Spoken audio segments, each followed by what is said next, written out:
Shalom Bapak Ibu dan Saudara yang kekasih di dalam nama Tuhan Yesus Kristus. Hari ini kita kembali mendengarkan dan merenungkan firman Tuhan. Yang kita baca dari surat Yakobus pasal 3 ayat 9 sampai dengan 12. Demikianlah firman Tuhan. Dengan lidah kita memuji Tuhan, Bapa kita. Dan dengan lidah kita mengutuk manusia yang diciptakan menurut rupa Allah. Dari mulut yang satu keluar berkat dan kutuk. Hal ini saudara-saudaraku tidak boleh demikian terjadi. Adakah sumber memancarkan air tawar dan air pahit dari mata air yang sama? Saudara-saudaraku, adakah pohon ara dapat menghasilkan buah zaitun? Dan adakah pohon anggur dapat menghasilkan buah ara? Demikian juga mata air asin tidak dapat mengeluarkan air tawar. Sebelum kita merenungkan ayat-ayat firman Tuhan yang baru saja kita dengarkan, mari kita terlebih dahulu berdoa memohon pertolongan dan hikmat dari Tuhan Allah kita. Mari kita berdoa.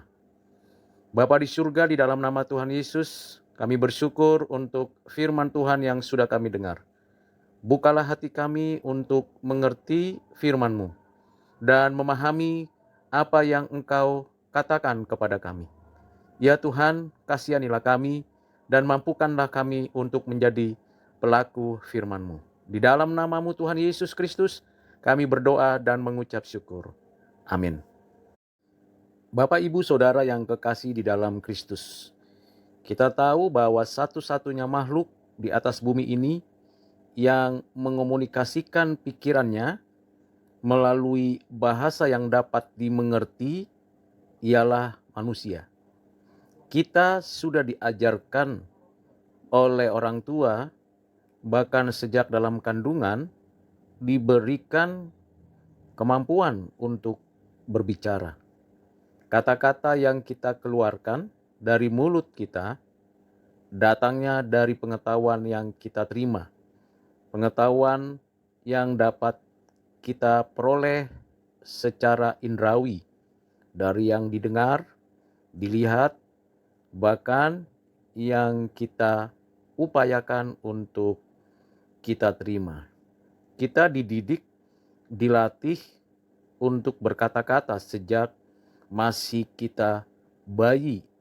Sampai saat ini kita juga terus belajar untuk berbicara.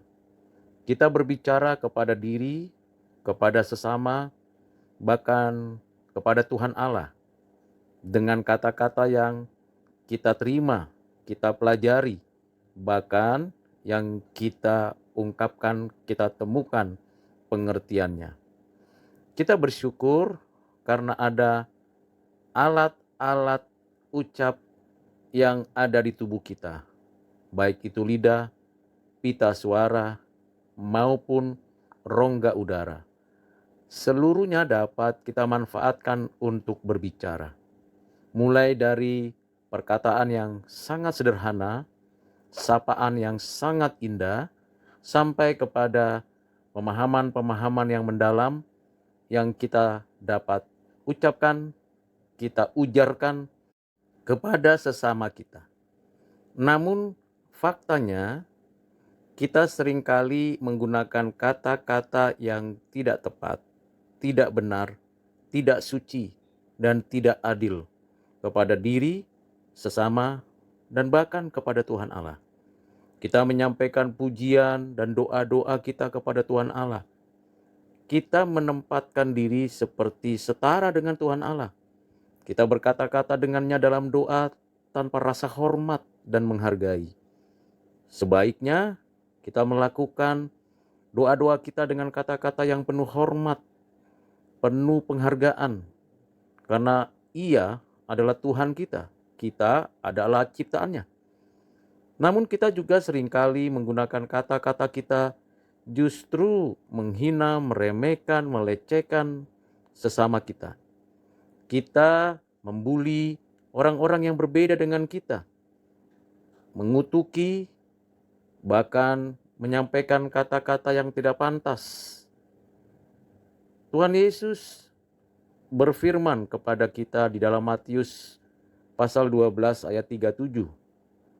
Menurut ucapanmu engkau dibenarkan, menurut ucapanmu engkau dihukum. Kata-kata kita harus kita pertanggungjawabkan. Janji, doa, bahkan setiap hal yang kita katakan. Yakobus mengingatkan kita, hati-hati dan bijaksanalah di dalam berkata-kata. Karena sering terjadi kontradiksi di dalam diri kita, dalam berkata-kata. Kita begitu pandai dan piawai memuji-muji Tuhan dengan lagu-lagu pujian, dengan doa-doa yang masyhur. Tetapi kita seringkali juga saat yang sama mengutuki manusia yang diciptakan menurut gambar rupa Allah. Padahal kita harusnya menyampaikan Shalom, damai sejahtera kepada sesama. Saling mengampuni, saling mendoakan, saling mendorong untuk maju, dan saling berbagi kasih. Tetapi seringkali yang keluar dari mulut kita bukannya berkat, malahan kutuk, caci maki, bahkan kata-kata yang najis dan cemar. Yakobus mengingatkan kita untuk tidak melakukan hal-hal buruk itu. Kita bukan orang-orang yang mencampur adukan antara yang tawar dan yang pahit dari mulut kita. Kita juga tidak mau menghasilkan buah-buah perkataan kita seperti buah-buah yang busuk dan tidak berkenan di hati Tuhan. Mari kita mengeluarkan kata-kata pujian kepada Tuhan dengan penuh hormat. Doa-doa kita dengan penuh rasa syukur dan mengetahui posisi kita sebagai ciptaan. Kita juga berkata-kata dengan diri dan sesama untuk saling membangun, saling melengkapi. Dan kita bersyukur kalau kita bisa melakukannya dengan benar. Bagaimana kita bisa melakukannya dengan benar? Yaitu ketika kita punya pikiran diisi dengan pikiran Tuhan. Kita punya perasaan seperti perasaan Tuhan. Kita punya keinginan seperti kehendak Tuhan. Marilah kita isi hati kita dengan perbendaharaan yang benar, yang adil, yang suci. Bagaimana kita bisa mengisinya? Marilah kita sering-sering untuk membaca firman Tuhan. Marilah kita bersuka hati untuk membaca berbagai banyak ilmu pengetahuan yang tersedia. Marilah kita tekun untuk mempelajari hal-hal yang benar. Kita akan mendapatkan perbendaharaan kata yang baik. Bukankah tiap hari kita menggunakan kata-kata dan tiap hari kita memilih kata-kata yang ada dalam hati kita? Mana yang pantas, mana yang suci, mana yang benar, mana yang baik. Itu yang kita pilih, kita gunakan, kita jadikan sarana untuk berinteraksi dengan sesama. Sarana untuk bersama-sama melakukan aktivitas kita, baik di rumah, di kantor, di sekolah, dalam pergaulan dengan masyarakat, bahkan di dalam kita menyampaikan renungan-renungan firman Tuhan. Bapak Ibu Saudara yang kekasih di dalam Kristus, Yakobus memberikan kepada kita suatu posisi yang penting di dalam hidup kita, bahwa kita diberikan perkenannya untuk memuji Tuhan. Kita juga diberikan kesempatan untuk menghargai sesama dengan kata-kata kita yang penuh dengan tanggung jawab. Di zaman ini, pada media sosial yang tersedia, ada banyak kata-kata yang sia-sia yang dilontarkan, dituliskan, dan disampaikan ke publik. Mari kita mulai suatu peradaban menyampaikan kata-kata melalui media yang ada dengan kata-kata yang bermakna kekekalan, yang bersifat suci, dan memberikan kepada kita hidup yang dibaharui.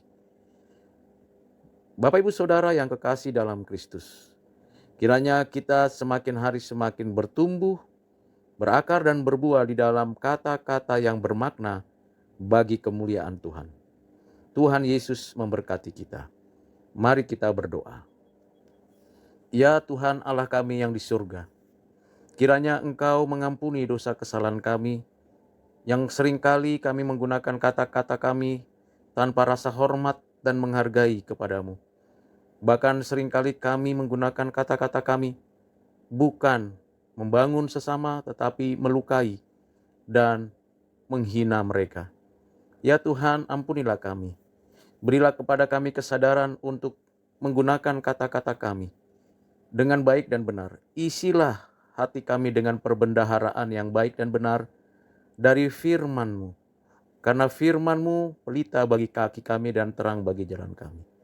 Terima kasih ya Bapa untuk pengampunan-Mu, kekuatan-Mu yang menolong kami untuk memuji-Mu selama-lamanya dengan lidah kami, untuk memberkati saudara-saudara kami dimanapun berada. Terima kasih Bapa untuk semuanya itu. Kami bersyukur, kami berdoa di dalam nama Tuhan Yesus Kristus. Amin.